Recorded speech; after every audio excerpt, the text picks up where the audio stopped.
All right, today we're basically becoming textual archaeologists. We're going to grab our tools and go on a textual dig. The mission? To go way beneath the surface of the Bible and unearth this hidden unity, this incredible structure that connects every single page from Genesis all the way to Revelation into one single magnificent story. You ready? Let's dig in. For a lot of us, the Bible kind of feels like two totally separate books, right? You've got the Old Testament on one side, that's for the Jewish people. It's full of prophecies and laws, and then boom, a blank page, and you get the New Testament. That's for the church, filled with all these new ideas. It's a super common way to look at it. But what if that whole picture is just wrong? Okay, so here's the game plan. First, we're going to smash that common misconception. Then, we'll get into the textual dig itself. After that, we'll look at the original textual diggers, Jesus, Paul, and Peter. We'll even unearth some of their secret literary tools. And finally, we'll see how it all clicks together into one single unified narrative. All right, let's jump right in with that big misconception. It's this idea that the New Testament just replaces the Old Testament, that Jesus showed up to start a completely brand new religion, one that's totally disconnected from the ancient faith of Israel. So here's the absolute core idea of our whole dig today. Get this, the New Testament is not a supplement to the Hebrew Scriptures. It's not an add-on, it is commentary on them. Think of it like that. It's the fulfillment, the continuation. Every single page of the New Testament is built on this incredibly deep Hebrew foundation. And if you don't see that, honestly, you're missing like half the story. And that's where our central idea comes in. The textual dig. It means we've got to be willing to roll up our sleeves and get our hands dirty, you know? Go beneath the surface to find the bedrock that holds this entire thing together. And what's so cool is, it turns out, this search, it's exactly what we're invited to do. I mean, listen to this proverb. It is the glory of God to conceal things, but the glory of kings is to search things out. It's such a fascinating idea, right? God doesn't hide things just to frustrate us or to play some kind of cosmic game.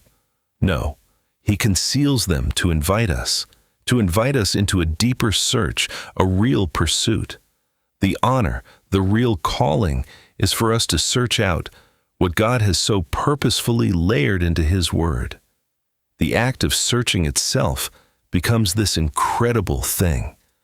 It's what separates the people who are just happy with the surface level stuff from those who feel that pull to really, truly dig. So what exactly are we digging for? Well, we're looking for something called the Hebrew Substrate. Now what is that? It's basically the foundational layer. It's all the Jewish thought, the literary methods, the scriptural context. It's the very soil that the entire New Testament grew out of. And without understanding that soil, there's no way you can fully get what the text is saying. And look, this is so important. This textual dig, it isn't just some optional thing for academics or seminary students. Nope. If you want to be a responsible reader of the Bible, if you really want to understand what the authors were actually trying to say, this isn't an option. It's absolutely essential. And you know what the craziest part is? The best evidence for this whole idea comes from the main characters of the New Testament themselves. I'm talking about Jesus, Paul, Peter. These guys weren't just inventing new theology out of thin air. They were the original textual diggers. I mean, these guys lived and breathed the Hebrew Scriptures. Think about it. First, you've got Jesus. His most famous teaching, the Sermon on the Mount. He keeps saying, "You have heard that it was said, but I tell you." He's not canceling the old law, he's digging down to its deepest, truest, heart-level meaning. Then you've got Paul, this brilliant Pharisee. His arguments, especially in letters like Galatians, are so tightly woven with the Hebrew Bible that, honestly, without that foundation, his logic can feel, well, kind of impossible to follow. And what about Peter?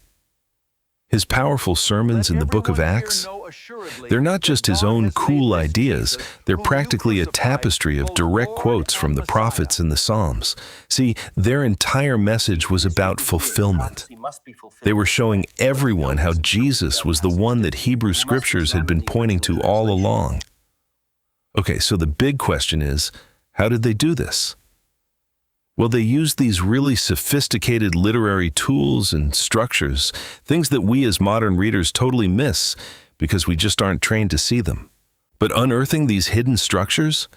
Oh man, it's like finding a secret key that unlocks a whole new dimension of meaning in the text. Okay, let's look at one of the most common ones.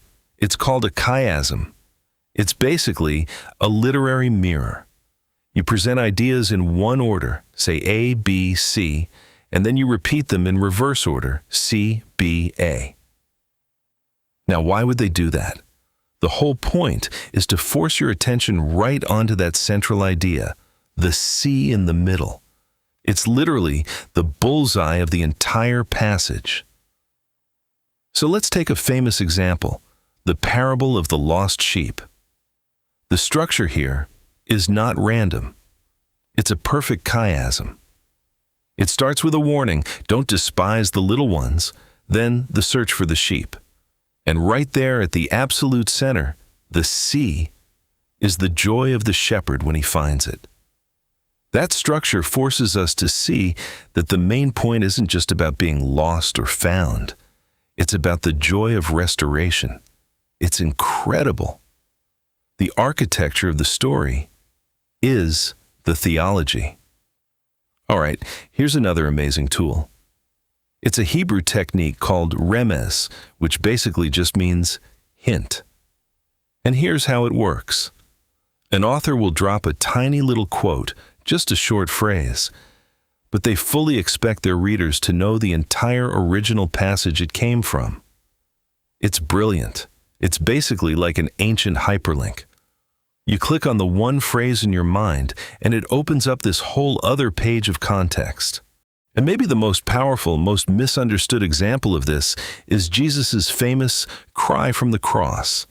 When we hear those words, my God, why have you forsaken me?" I mean, to our modern ears, that sounds like the absolute bottom, right? The ultimate cry of despair. It sounds like he's been abandoned, like his faith is breaking at the very end. But was it really a cry of despair? Was this a moment of ultimate doubt? Or was Jesus using this incredible Remez technique to point to something so much bigger? It was so much more. See, Jesus was quoting the very first line of Psalm 22, and any first-century Jewish person hearing that would know exactly what he was doing. They'd know that while Psalm 22 starts with that cry of agony and then goes on to describe his suffering in shocking detail, the mocking, the pierced hands and feet, they'd also know how it ends. It ends in absolute, total cosmic triumph. He wasn't expressing doubt, he was declaring victory.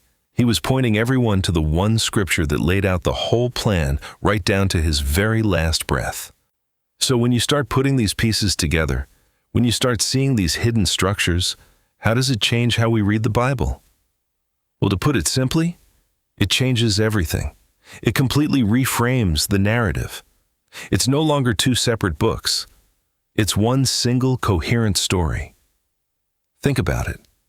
On one hand, without this textual dig, you get a really disconnected view. Jesus looks like this radical innovator who came to start something new. Paul looks like he's contradicting himself all the time. But when you see that Hebrew foundation, a completely unified view just snaps into focus. Suddenly, Jesus isn't an innovator. He's the climax of Israel's story. Paul isn't contradictory. He's fiercely loyal to the Torah's true meaning, and the whole thing becomes one beautiful, seamless narrative.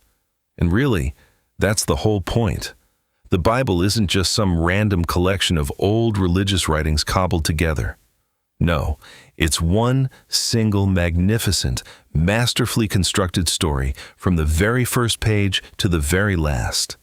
And it's a story about God's relentless, faithful, passionate pursuit of His people in His world. Now look, this kind of reading, it takes work. It's not always easy.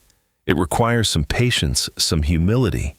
But the rewards, they are absolutely extraordinary. Suddenly, passages start connecting in ways you never, ever saw before. Your confidence in the Bible as this single, divinely inspired story just skyrockets. It stops being this flat black and white book and it comes alive in vibrant three-dimensional color. In the end, the Bible isn't a simple instruction manual. It's more like a treasure field, one that's been intentionally layered with these incredible riches, just waiting to be discovered. So the only question left for you, for all of us, is what will you find when you decide to start digging? If you found this video helpful, please support the channel. If you're watching on YouTube, hit that like button and consider subscribing. It really helps the channel grow. And if you're watching this on our website, thank you for visiting. You can find links to our related articles at the bottom of the page.